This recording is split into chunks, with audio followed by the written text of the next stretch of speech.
Yes, verse 4 here. I'm now we're basically in the same spot. We just have now more the easterly view.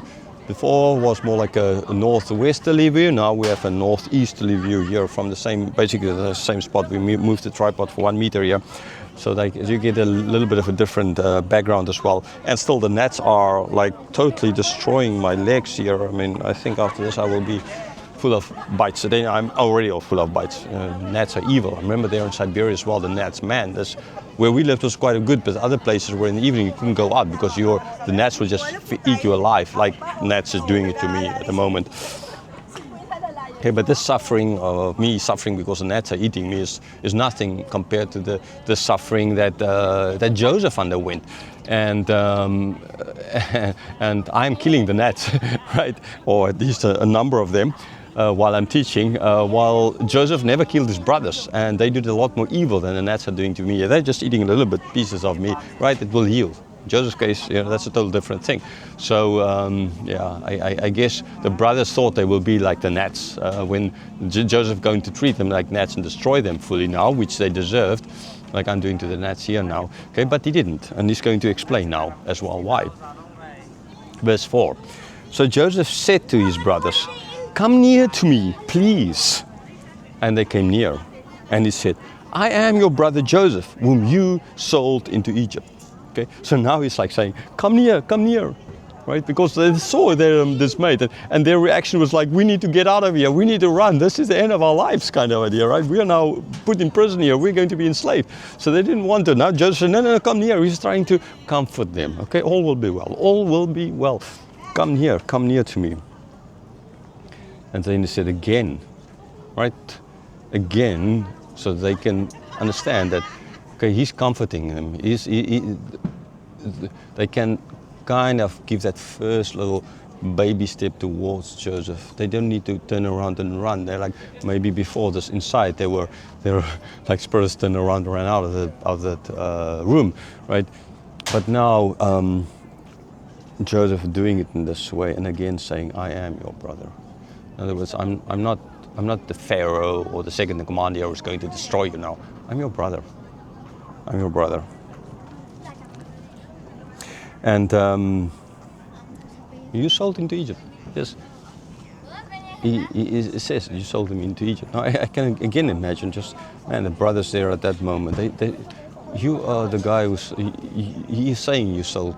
He knows. He knows what they knew. There's not a lot of people who knew the fact. So is this for Joseph in a certain sense to like, okay, now you are my brothers. You sold me into Egypt. And now you come near to me. I'm forcing you on me. You come near to me. Look me in the face, and I will show you what you have done, and I will enslave you. Okay. Again, this is not what Joseph. This is some people. This is maybe what the brothers then thought, but this is not what Joseph was getting at. Okay, this is why I was saying, because basically what they're saying is he's giving him information that only they and he and the guys who sold him knew. Right? No one else knew this. So the fact that he is saying you sold me into slavery implies that he has knowledge which other people, unlike Joseph, could not have had. Okay? Except, understandably, if Joseph told someone who then try to be, to play the role as if he is Joseph, and Joseph told this guy kind of, and that's the only other solution. Okay, but this is not a movie, and this is not what is happening. So clearly, that what the brothers therefore can see is that this really is Joseph. Why? Because he has information that only Joseph will have. That's that. Okay, so this is the reason he's saying. If there are the other reason, that is what they might have felt. This is why Joseph is saying. Okay, some people believe that this is a reason, but it does not fit in who Joseph was, what Joseph going to say, and what he's trying to achieve here. Verse 5, and now do not be distressed or angry with yourselves, because you sold me here, for God sent me before you to preserve life. So saying, don't be distressed or angry with yourselves, not for me, with yourselves. Why? Because you sold me, but God sent me to preserve life. So don't be angry at yourselves for what you did. They were sure, it showed, their dismay showed already, and he's trying to calm them down. Say, don't be angry at yourselves now, okay? So he's not saying, oh, don't fear me, I'm not going to do this. And he's like addressing that question of, because you sold me into slavery, so at this moment, right, don't be angry at yourself for doing this. Why? Because, yes, it was ultimately God's plan. Ultimately, it was God's plan. Right? And he's going to say it again, they intended it for evil. They intended to get rid of Joseph, to get rid of a problem, their hatred for Joseph, because he was a beloved son of Jacob's old age, because he's son of Rachel as well. And so this is what they thought. They got rid of the problem. The problem was solved, but it was their problem. But ultimately, there was something bigger at play here. God was at play here and at work here, right? God sent Joseph there to preserve life. It doesn't really make sense. In the introduction, I already spoke about it, and in the conclusion, I will speak more in depth about this. It just doesn't make any sense that God would send Joseph to Egypt, okay, to that evil place. But Egypt was the superpower of the day, and if there was this huge problem coming, then famine coming, then which country is the best to handle it? The country that can produce the most, so that there's enough food for everyone to come. And understandably as well, a country therefore where they can be safe and protected to grow into a nation. Verse 6. For the famine has been in the land these 2 years, and there are yet 5 years in which there will be neither plowing nor harvest.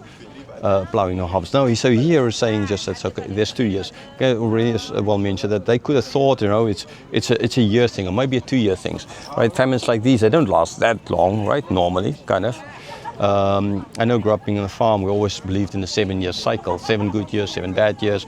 But there was always like, even in the 7 bad years, always like that 1 year in the middle where it kind of did rain a lot, so as to make up or fill up the water again before. And now in this case, there was nothing like that. This was just 7 evil years. And so the brothers could not have known that this is going to last for that long. And so they thought, no, we're going there once, maybe going there twice. Yeah, we can handle that. Our money can handle that. They didn't plan on having enough money around for 7 years of this. They would not have had, most likely, money for 7 years of this.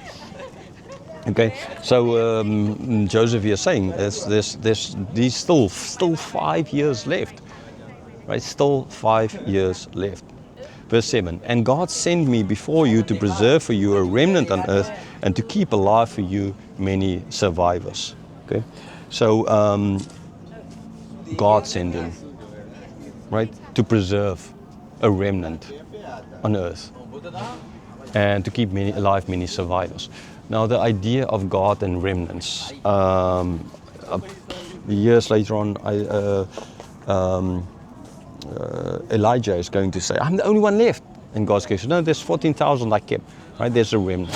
All throughout the prophetic books, we always find this idea of the remnant. There's always a remnant.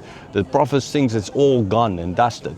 And then God says to the prophets, no, there's a remnant left. There's a remnant left. Okay, so here you get this idea of a remnant, of a group of people that God is protecting. God is keeping a certain group of, not all of them, lots of people going to die. Why? They all deserve to die. Why? Because of sin. Ultimately, that is the reason why all deserve to die. Okay, we are evil. This is what we will destroy each other if God does not stop us from destroying each other. Standing here, quite a number of people around me. If not for God, some people here might start, attacking me or something like that for what I'm doing here. Okay, so ultimately, sin, the trying to get rid of God might lead to something like that.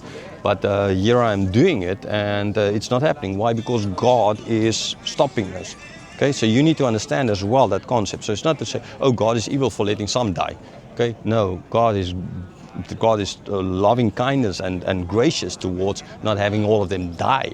Okay, God brought Joseph through all of this so that he can keep a remnant alive. It's not the brothers ultimately. It is, yes, their sin. They are still responsible for their guilt. But it is God, it was God's plan, and this is how God made this remnant. This is how God made this plan. This is how this all is going to play out. So Joseph is trying to calm down his brothers by saying, I'm not holding you responsible for this. Okay, that does not imply that they were not responsible. Okay, like Judas was responsible for bringing, for handing out Jesus over to Pilate, right, to the Pharisees and the high priest. The high priests, they all were responsible, and they got their judgment for that. I've already spoken about this in other videos. You can go and watch that, and I will still speak about this in other videos, because it's going to come up over and over again. So, yes, they were responsible, but what Joseph is not now here standing and saying, but you are responsible, you sent me here, and so therefore I'm going to know. He's saying, don't be angry at yourself, because I understand that this is, yes, your sin, your evil. It's still in this chapter going to get to that, but this is God's plan. I submit myself to God. Okay, I'm willing to submit. I submitted myself, and then ultimately, because of this, see where God put me, so that not in the position. He wasn't speaking about the position so much, but as a position from which he could save the remnant, right? And that is ultimately as well the work of Christ. What Jesus is going to do is the one who will save the remnant. Those who believe in him, in Christ, we are saved. We are the remnant through grace, by faith, not our works, but because of Christ. Like these people, the brothers now, they intended it for evil, like Judas intended it for evil. But God turned it around. God intended it for good. They didn't know it. It does not excuse their evil, but it puts again God in a totally different light. Right? Not a God that's just sitting there wanting to destroy you, but a God of grace to people like us who don't deserve any of it. Who out of our evil can it come forth good. Soli Deo Gloria.